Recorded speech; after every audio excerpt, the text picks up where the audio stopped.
The ayes are 53, the nays are 47, and the motion is agreed to. Mr. President. Senator Morgan is recognized. Mr. President, 4 years ago, I kicked off an investigation of Big Pharma's tax practices, the dodges and tricks these hugely profitable multinational companies use to winnow down their tax bills. This was not very long after Trump's first tax breaks for corporations went into effect. My Democratic colleagues on the Finance Committee and I wanted to know exactly how sweet a deal Trump gave the biggest drug companies. What changes needed to be made to ensure these corporations paid a fair share? So far in the course of my investigation, I've released information on the tax practices of 5 major drug companies: AbbVie, Abbott Laboratories, Amgen, Bristol Myers Squibb, and Merck. The questions that I asked these companies were not very complicated. Essentially, what I asked came down to questions like, how big were your sales? Where did you make them? Where did you report your profits? Where did you stick your intellectual property? Did you actually pay taxes? Last year, I expanded my investigation with an inquiry to the company Pfizer. Pfizer initially resisted, but my staff and I were not going to let up. Finally, the company provided some answers to our questions.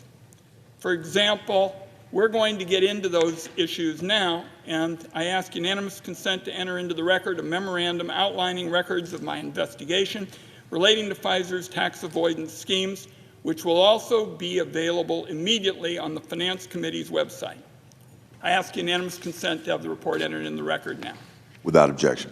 Mr. President, I'm going to take a few minutes to walk through these findings and discuss why they're so important.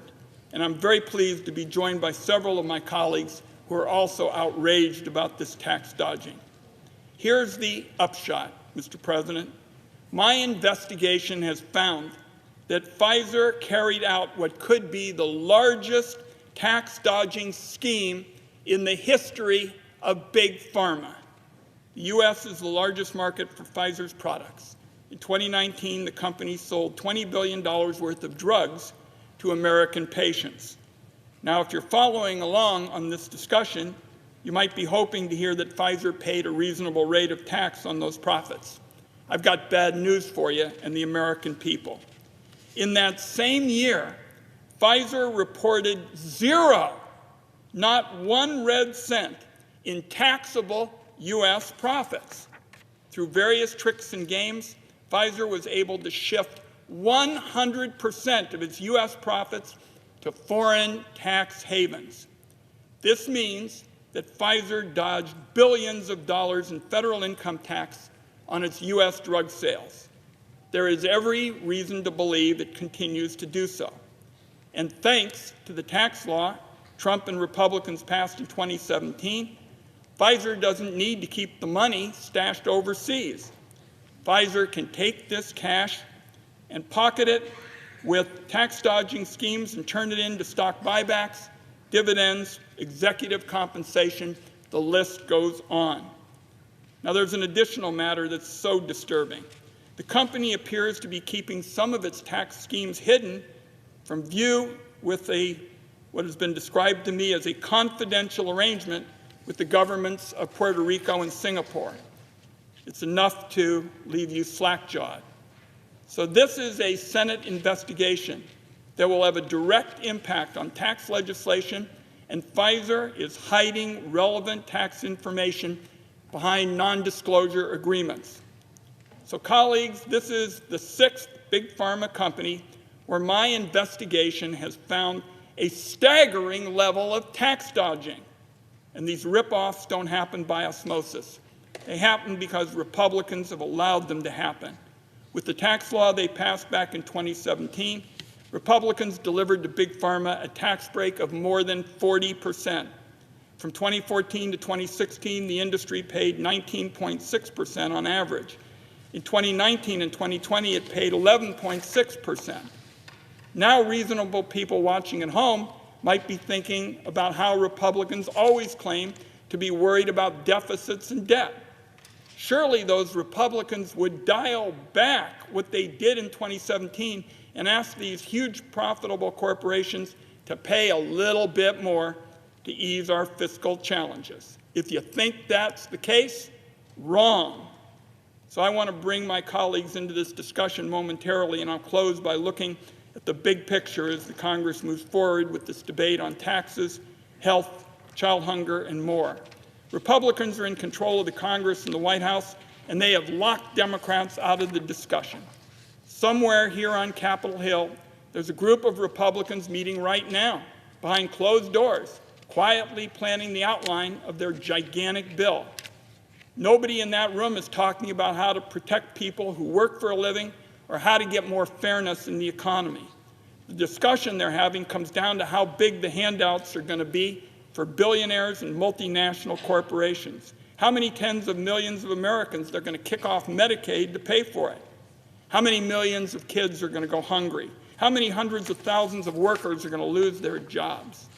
Republicans are doubling down on a broken system. And if you want to see that system in action, read our report, because you couldn't find a better example than Big Pharma's tax dodging. These are huge corporations that rake in enormous profits in U.S. sales because they charge astronomical prices in America. And then their stables of lawyers and accountants get to work on a whole bunch of fancy financial wizardry, taking advantage of loopholes and ripoffs planted by Republican lawmakers. Suddenly, the record profits get shipped overseas. Often the factories get shipped overseas. The jobs get shipped overseas. And the companies aren't paying anything close to a fair share of taxes. Typical Americans who pay tax out of every paycheck get ripped off. Republicans are not going to fix this broken, unfair system. In fact, they're gearing up to give tax-dodging corporations like these and their billionaire shareholders even bigger handouts. It's a scam. It's a ripoff on a national scale. The American people see it for what it is. We're going to keep calling it out, Senate Democrats, because this must not stand. So I'm very appreciative that my colleagues are joining me here on the floor. We have a very important member of the Senate Finance Committee to start, Senator Whitehouse, and I want to send this over to him.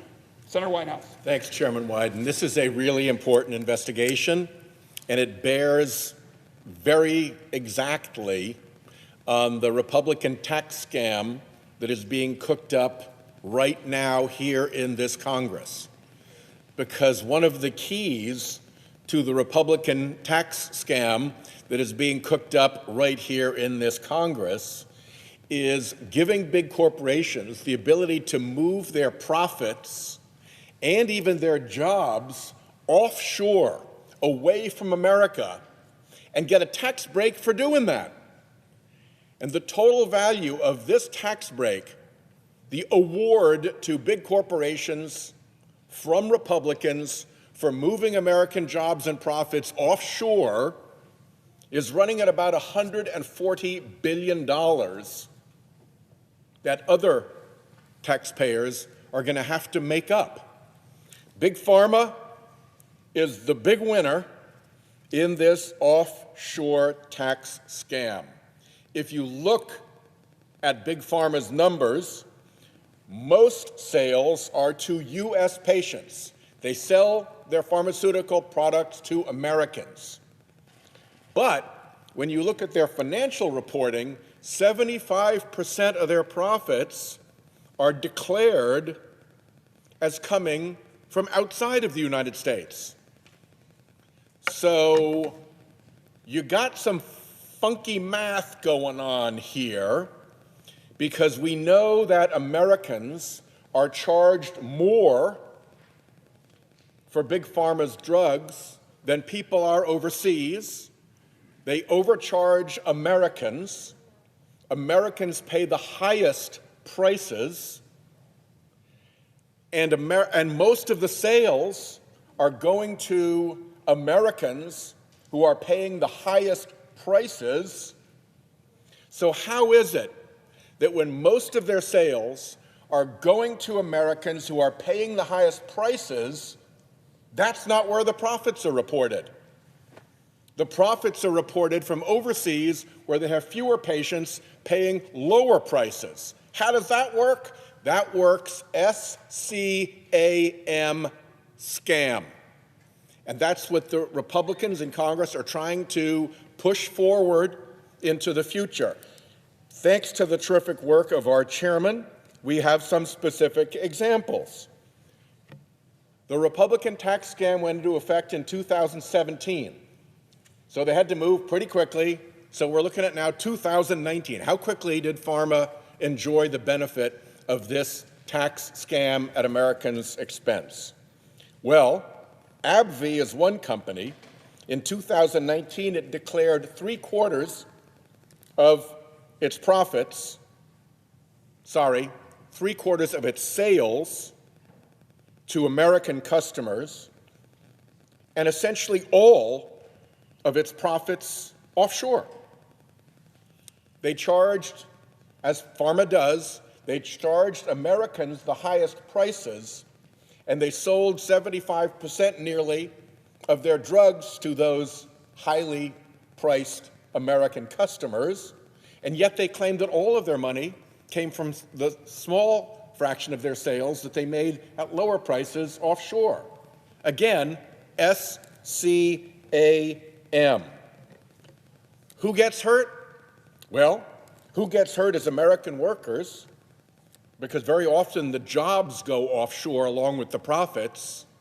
So an American worker loses his job so that an American company can move that job offshore and pay some foreign person for the work that should be here, and gets rewarded by Republicans in Congress for a tax break for doing that. Who else gets hurt? Small businesses get hurt, because if you're running a small business, you can't set up this elaborate tax scam. You don't have the accountants, you don't have the lawyers, you may not even have the nasty motive to try to cheat your own government this way. So small businesses take it in the neck against the big businesses who can dodge their taxes through this complicated scam. And even some big American domestic companies like Rhode Island-based CVS, who are an all-American company, who don't fake their profits to be coming from Bermuda or the Cayman Islands or Singapore or wherever else, they suffer too, because they're in competition with the big multinationals that are playing shell and pea games with their profits to hide it from the IRS. So here's the racket. 1, you overcharge Americans. 2, you use the money that you earn from overcharging Americans to come to Congress and buy massive amounts of influence and get the Republican Party to do exactly what you want. And what you want is stage 3, the tax scam that lets you pretend you're making money offshore when you're really not. And then you save money by not having to pay taxes. And then you keep overcharging Americans, you keep buying Congress, you keep the tax scam going. It's rinse and repeat, and the big losers are Americans. Where it comes home is where the chairman did his outstanding work for Pfizer. $20 billion is what Pfizer sold in drugs in America. $20 billion is what Pfizer sold in drugs overseas. They charged more to Americans because Pharma charges more to Americans. We know that.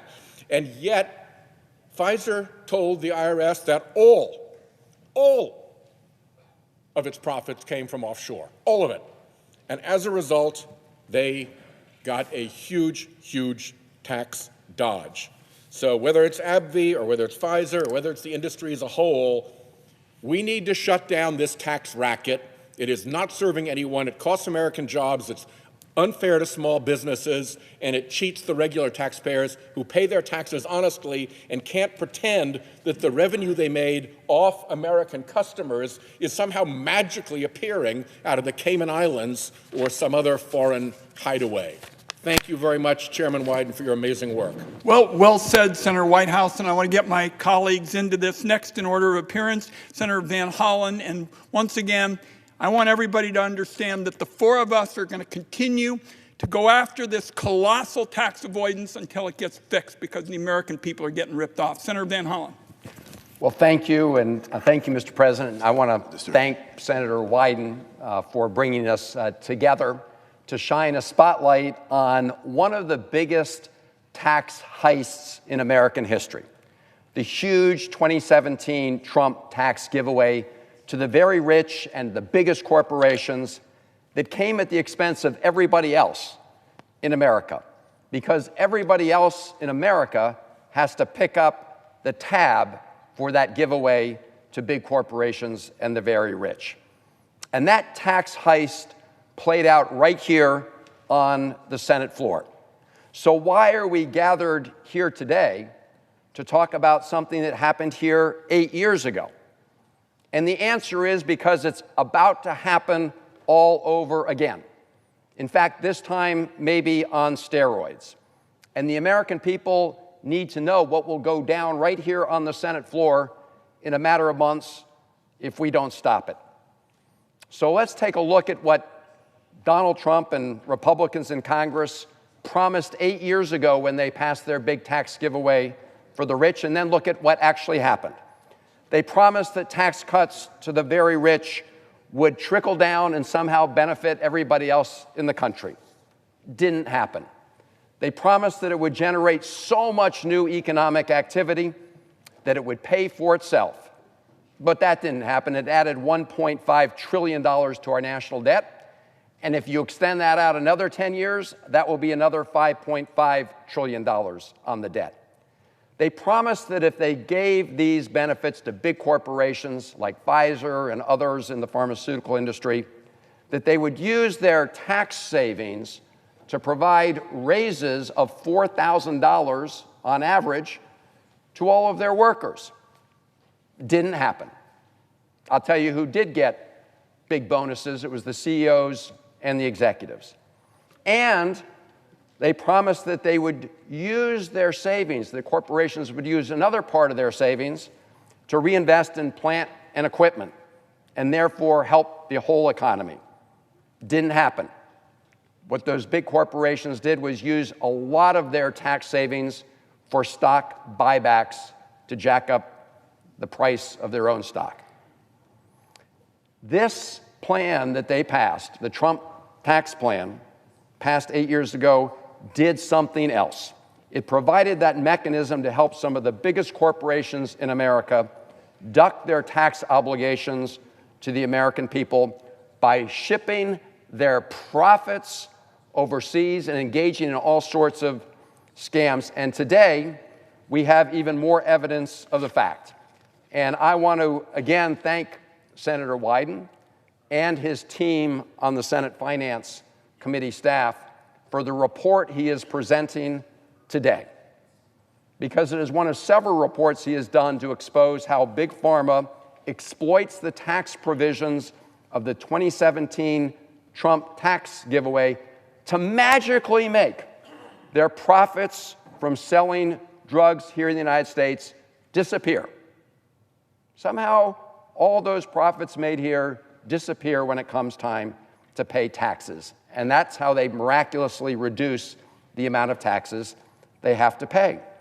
And this report that the Senator Wyden and his team put together shows how this round-tripping scheme is how they do it. Round-tripping meaning you make your revenues here in the United States, at least 50% of the revenues in the case of Pfizer sales. But somehow when it comes time to pay your taxes, you have taken those profits and filtered them through all sorts of overseas schemes and entities to reduce that tax liability dramatically. And what the report shows is that while 50% of Pfizer's revenues are generated here in the United States, when it comes to booking its income for tax purposes, they show zero profit on their U.S. operations. And by playing that game, dramatically reduce their overall tax liability.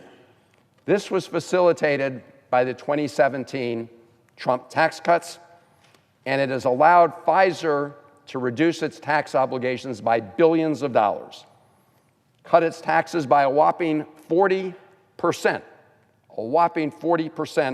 since that Trump tax scam was passed. And while big corporations win, everybody else loses.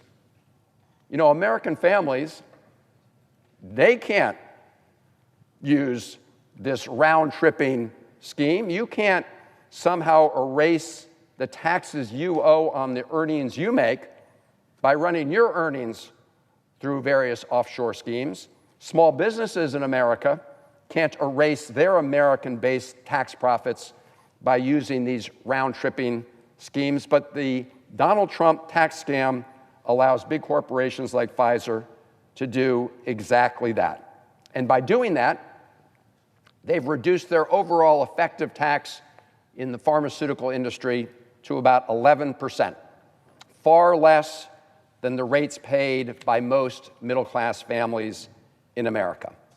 And when big pharma and big corporations shortchange America on the taxes they pay, they shortchange every citizen of this country. It means they're contributing less to modernize our infrastructure, less for public schools, less for our common defense. They become free riders on everybody else. So that's why we're here on the floor, to blow the whistle.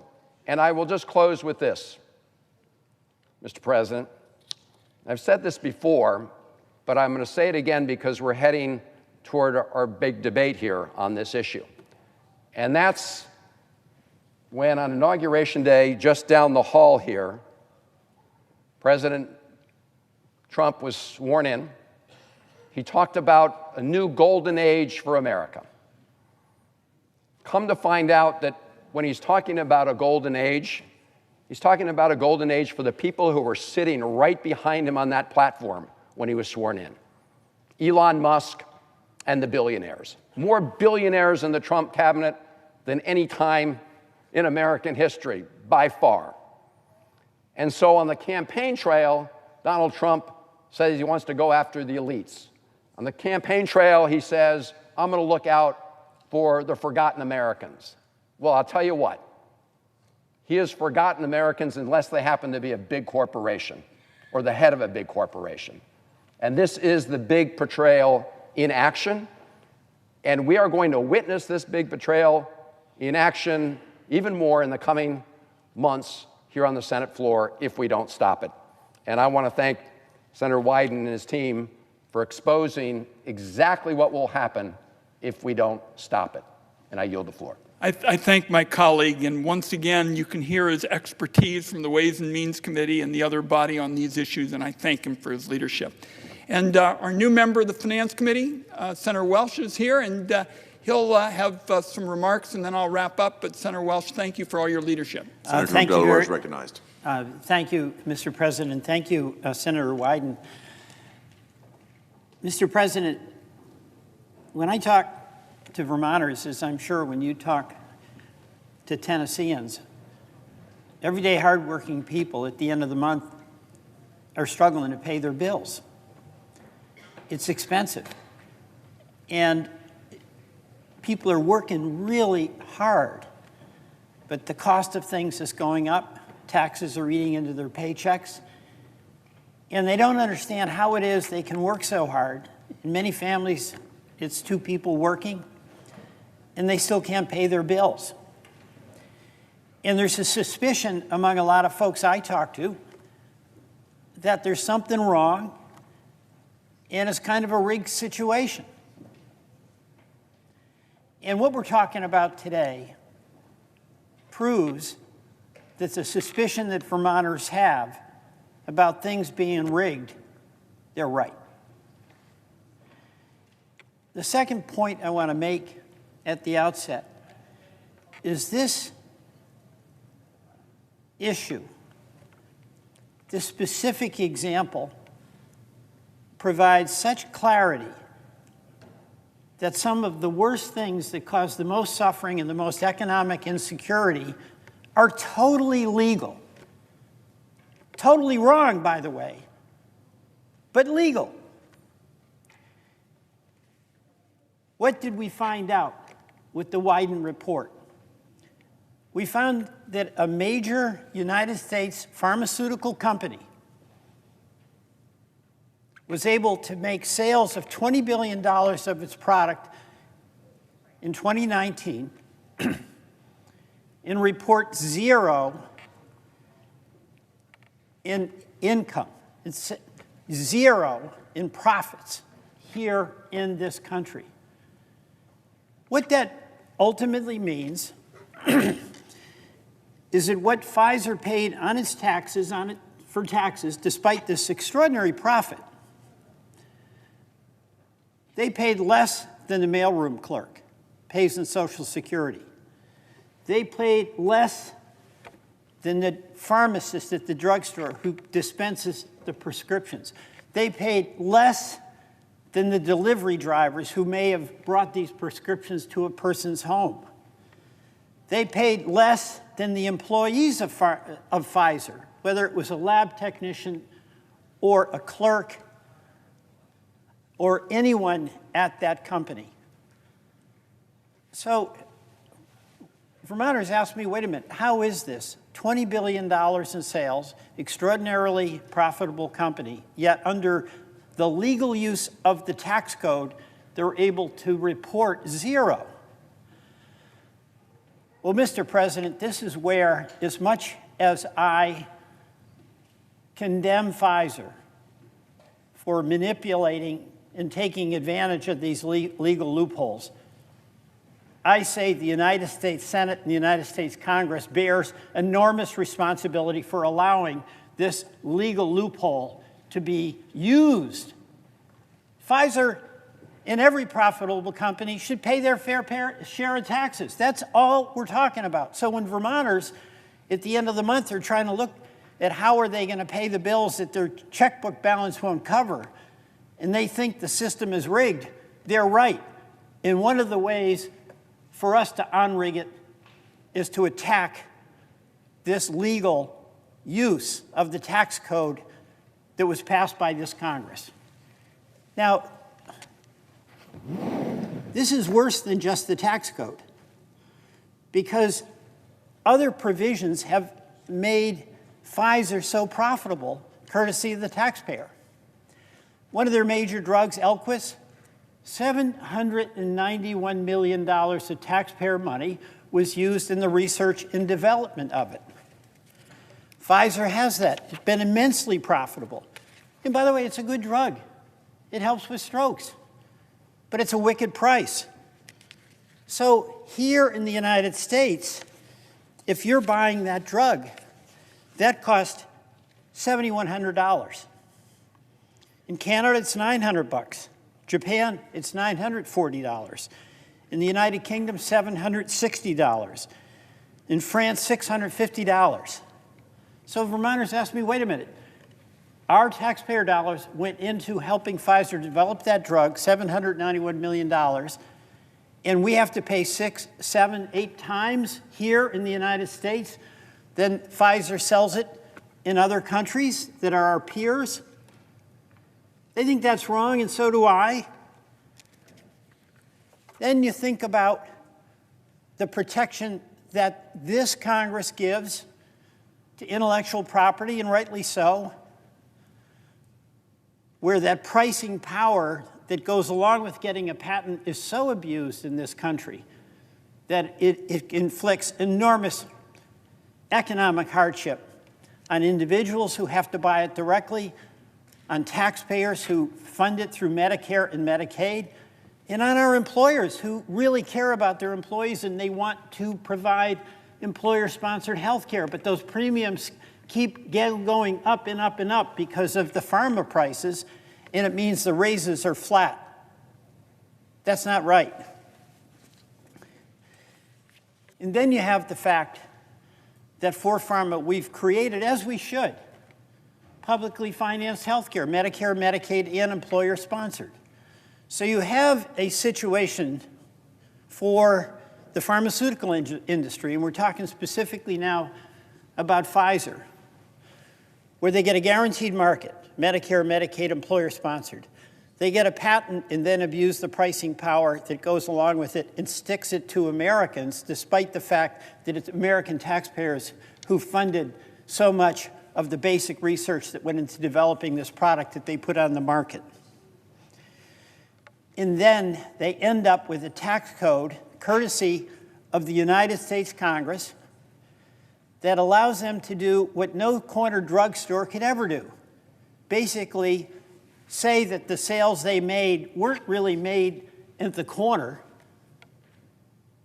in Burlington, Vermont. They were made at the corner in Singapore. Oh, and by the way, Pfizer worked out a deal with Singapore to get preferential tax treatment. And when they were asked what was that agreement, they had a non-disclosure agreement with Singapore to conceal from legitimate investigation about their tax liability what that deal was. So this is really shocking. But if any of us wonder why everyday folks who are showing up to do their job in all of the places of employment in your state and mine, and then at the end of the month, despite all their hard work, are having trouble paying their utility bill, and they just wonder, is this system rigged? They're right. In Exhibit A is what has been exposed in this report by the Senate Finance Committee and Senator Wyden. I yield back.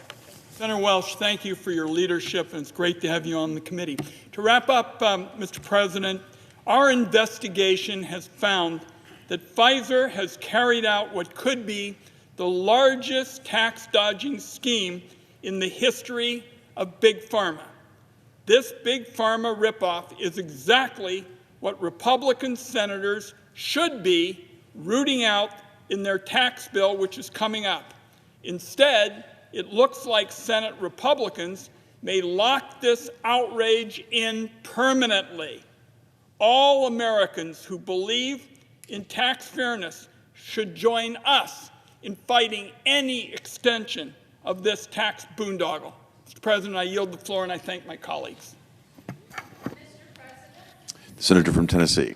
Thank you, Mr. President. There can be no doubt Elon Musk is a patriot. He has revolutionized entire industries, whether it is PayPal, Tesla, SpaceX, Neuralink.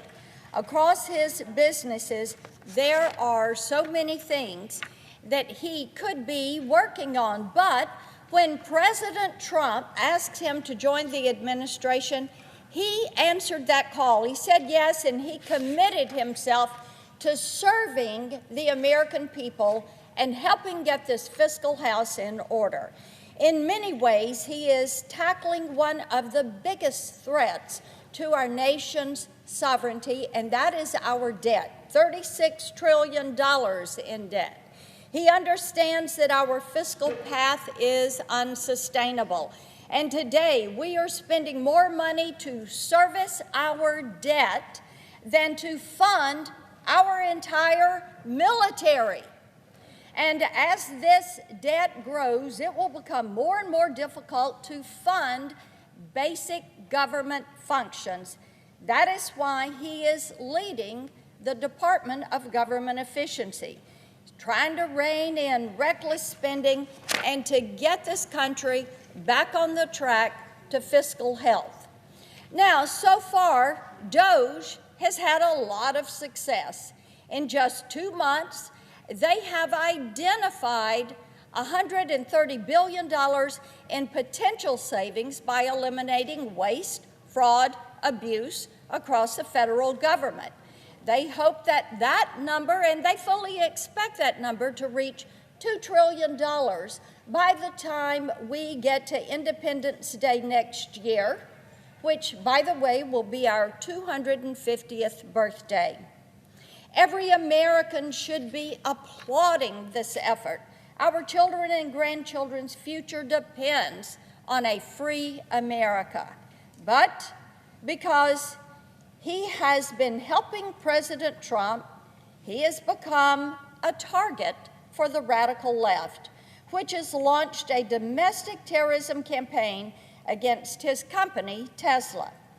In Las Vegas, suspects set Tesla vehicles on fire with Molotov cocktails. In Oregon, a man shot up a Tesla dealership. And across the country, Tesla owners have had their cars destroyed with arson and vandalism. Now, Some of these Democrat-aligned groups are organizing a global day of action on Saturday to target Tesla. The reason for this campaign is simple. In November, the American people rejected the left's radical agenda. They said, enough of this. Well, our friends across the aisle have lost the debate, but instead of making a better pitch to voters, they are trying to stop Republicans with violence and intimidation.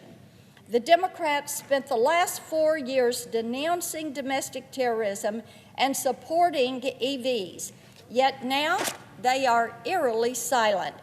And when they do comment, they celebrate Tesla's setbacks. Tim Walz, Democrats' failed VP candidate, claimed he gets a daily boost from checking on Tesla's stock price, which has declined amid the terrorism campaign. Democrat ally and late-night host Jimmy Kimmel seemed to endorse the violence, sarcastically telling his audience, and I quote him, "Don't ever vandalize Tesla vehicles," end quote.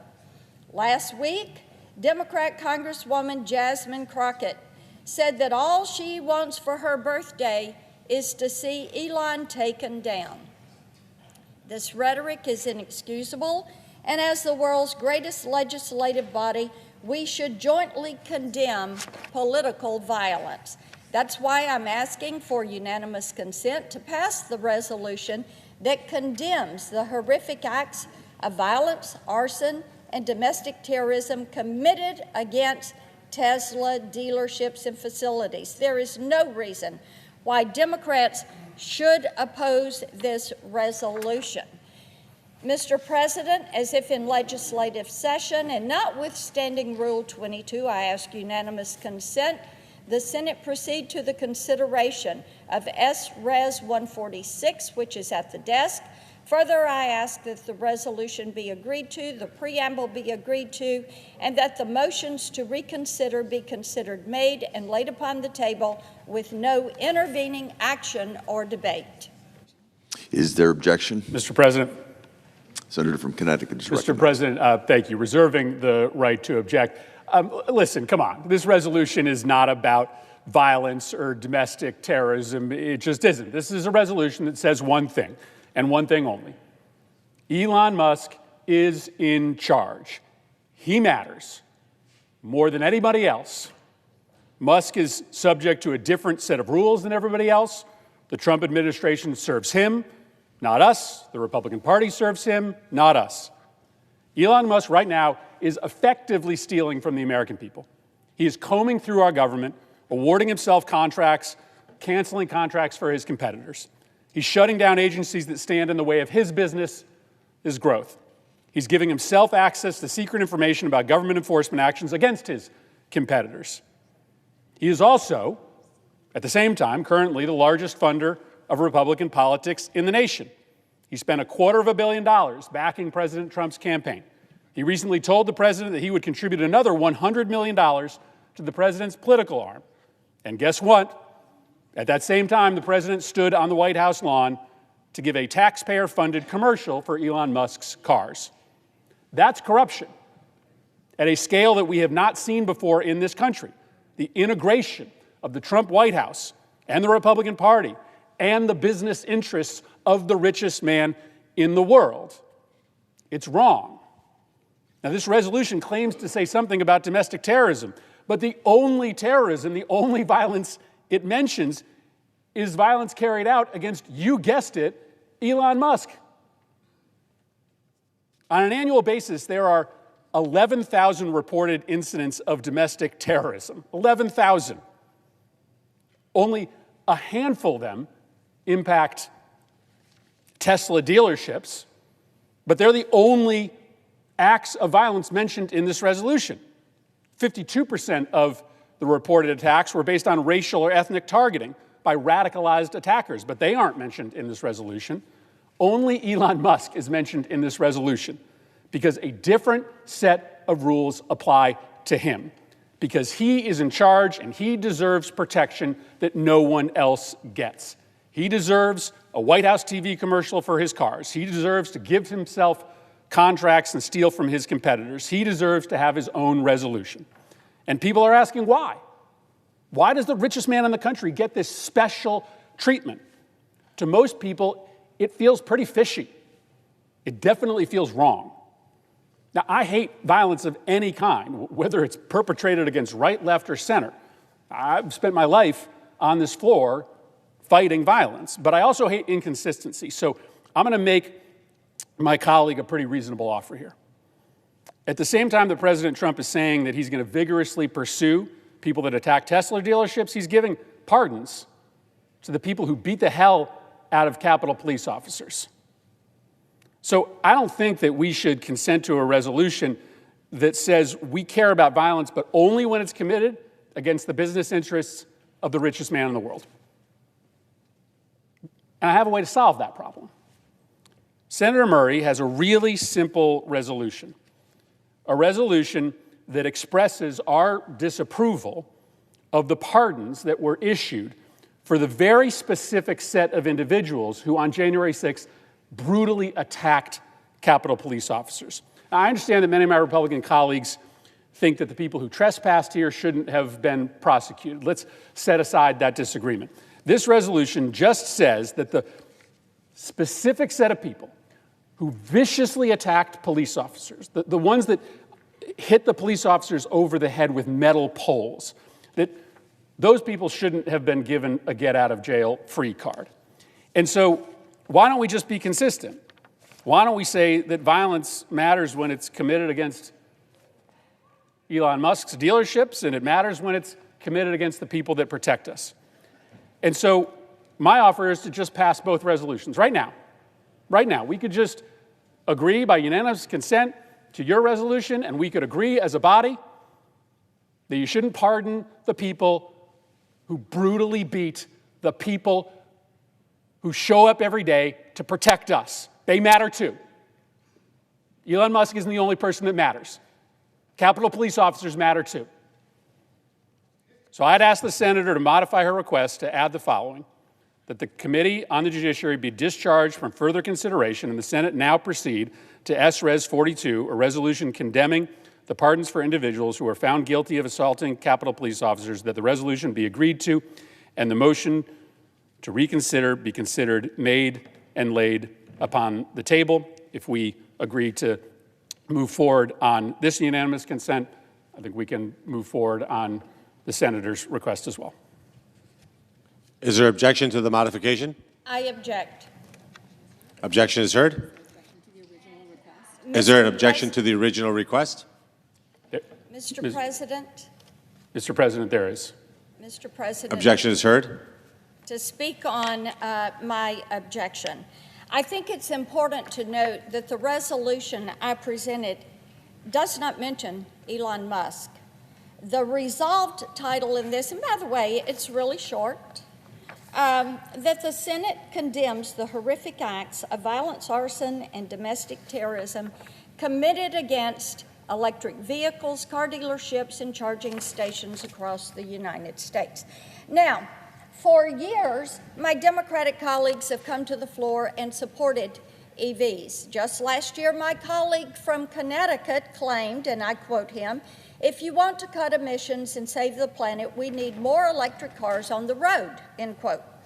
And as domestic terrorists target the largest EV company in the world, they refuse to condemn the violent actions. And in the past, he's also condemned vandalism and political violence. Now, as BLM rioters rampaged through American cities in the summer of 2020, he posted on X that, and I quote, "Looting and property damage is bad."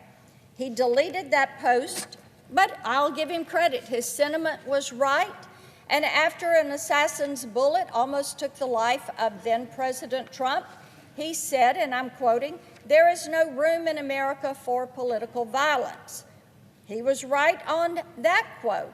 And as we see a wave of political violence in our country today, Democrats should have no problem condemning it. Now, to the resolution from my colleague in Washington, I find it interesting that they want to talk about lawlessness for years. They've pushed policies that weaken law enforcement and promote crime. As BLM rioters rampaged through Seattle in 2020, my colleague called on the Department of Homeland Security to remove federal agents from the city who were trying to quell the unrest. The U.S. Senate should be able to stand up to violence and support law and order.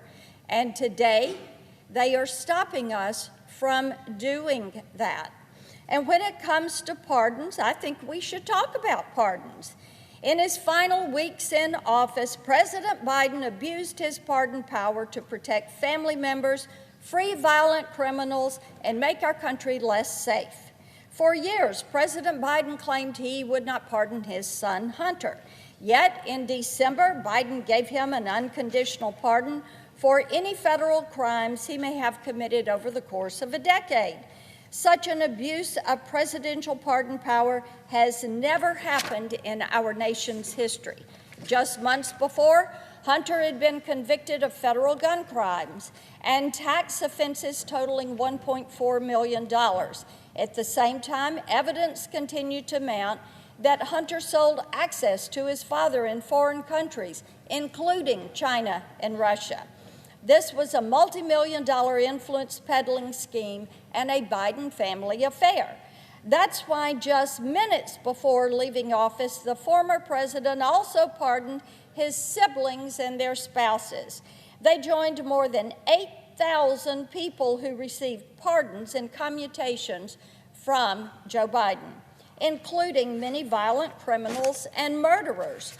With 1 foot out the door before leaving office, he commuted the death sentences of 37 of the 40 men on federal death row, including, get this, Thomas Sanders, who kidnapped and then shot a 12-year-old girl, and he cut her throat. That's who Joe Biden decided to commute a sentence on. Anthony Battle, who murdered an Atlanta prison guard with a hammer in '94 while serving a life sentence for raping and murdering his wife, and Caboni Savage, who was convicted of committing and ordering the deaths of not one person or two, 12 people, including 4 little children. If we should be condemning any pardons, we should start with violent criminals. To be clear, Senate Republicans strongly oppose any violence, especially toward our nation's brave law enforcement. Our resolution states that all acts of violence are entirely unacceptable in the United States. I would encourage my colleagues to join me in passing this resolution. Instead, they've decided to play games with a sham counter resolution. Mr. President. I recognize the senator from Washington. Mr. President, I have been unequivocal in saying in this country, we use our voices and our votes, not violence, to advocate for change. I have said it many times. I will say it many times more. And I say it today. But you are sorely mistaken if you think I'm going to sit here, feet away from our Capitol Police officers, and let the Senate say we stand by the richest men on the planet before saying we stand by the men and women who keep us safe every single day. Where is the solidarity for our officers here? And where, by the way, is the plaque that Congress passed into law honoring their sacrifice on January 6th?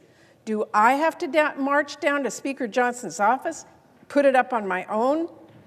You can hang it on my door. You just bring the plaque. I'll go get the nails and do it myself, because I'm not going to let anyone ever erase this history, and I'm not going to let them paper it over with outrage on behalf of the richest man in the world. I have no problem condemning violence. I will do that any day of the week. I condemn attacks on our car owners and salespeople. I condemn destroying other people's personal property. This is not a new position for me. But you will have to excuse me if I don't take some Republicans seriously when they make this big show about law and order at the same time they are letting this president stab law enforcement in the back. I'm not going to let Republicans get by selling a charade not weeks after they voted to freeze funding levels for law enforcement in a bill. Your time has expired. Mr. President, I ask for three additional minutes. Is there objection? Without objection. I'm not going to let some Republicans get by selling a charade not weeks after they voted to freeze funding levels for law enforcement in a bill where House Republicans slashed D.C.'s budget for police officers. Not months after Trump tried to halt COPS grants, and many Republicans didn't breathe a word about it.